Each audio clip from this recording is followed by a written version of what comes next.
We're averaging about 300 mass shootings a year. No other country comes close. So yes, this is up.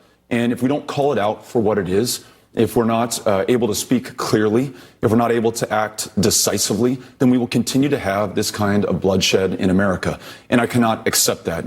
Well, that was Democratic presidential candidate Beto O'Rourke using some blunt language there to call out lawmakers over America's gun laws in the wake of Saturday's shooting spree in West Texas that left 7 people dead.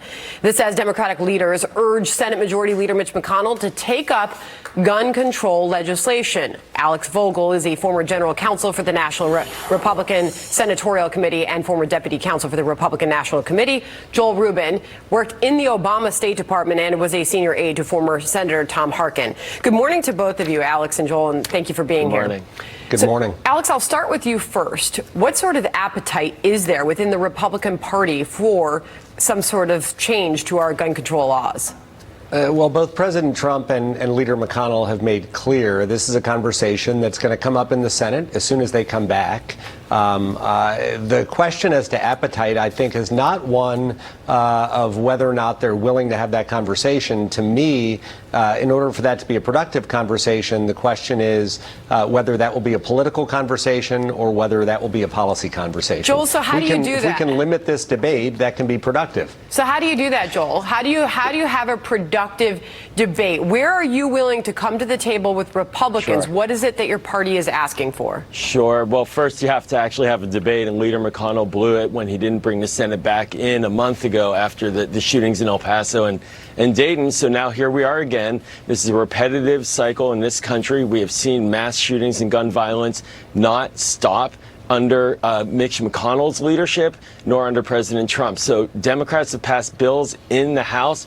Republicans have supported them. There's bipartisan legislation in the Senate, mentioned to me, pending. Mitch McConnell has to actually take them up and get a debate going so that we can have floor action in the Senate. But he's not willing to do it, and so we're stuck in this nightmare scenario. So, but September 9th quickly approaching, we're going to see lawmakers return.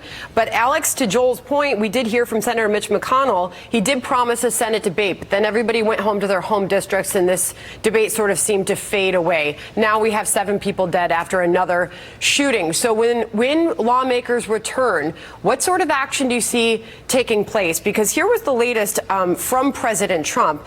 We heard him talk about there was an appetite for background checks. We heard him say really common sense, sensible, important background checks for gun buyers.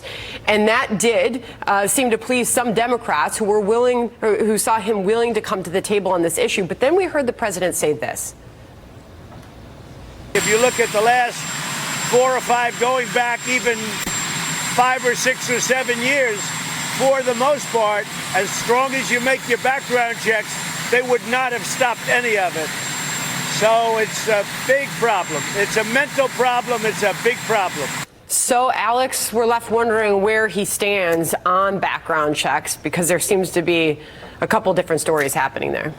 Look, the president's made clear that's a conversation he wants to have. He's also made the point, which I think is accurate, that this is a multifaceted problem and no one of these is going to be solved by any one solution. That being said, Leader McConnell has made it clear he's prepared to have that conversation and have that debate. Whether that debate ultimately leads to legislation that changes policy is an open question. Again, I would argue the less political this can be, the more focused around a narrow set of policy ideas and conversations, the more likely that will be to produce an outcome. If this is a bunch of yelling about who's responsible for what a madman does in Texas or elsewhere, it's not going to get anywhere, and that would be unfortunate.